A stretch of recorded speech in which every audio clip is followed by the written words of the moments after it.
The new upgrades in IMS will make the process even smoother. Hello. Some new enhancements have been made in the invoice management system that make the GST process even smoother and hassle-free. The updates include: now you can view the IMS summary report with just one click. An option to ignore voucher number differences has also been added in the IMS report. Let's understand both enhancements in Busy one by one. For that, go to Transaction, GST Miscellaneous Utilities. From here, to use the IMS feature, download the IMS JSON file using this option.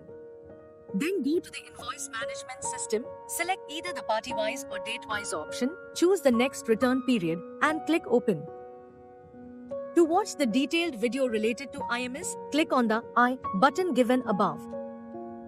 If you want to view a summary on this screen, for example, to see what actions have been taken on the invoices, you need to press F6. This will bring up the IMS summary window, where you can easily view the summary of the IMS.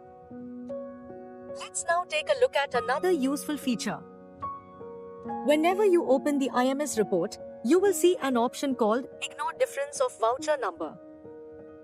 If you select Yes for this option and then open the report, the system will ignore any differences in the voucher number.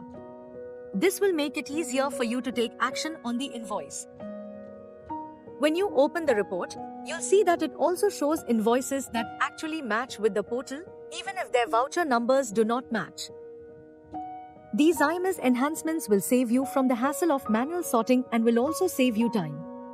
Along with that, they will quickly resolve mismatches caused by voucher number differences in just a few clicks. For busy purchase, updates, or any assistance, call our 24/7 support number. And for more such helpful videos and updates, subscribe to our channel.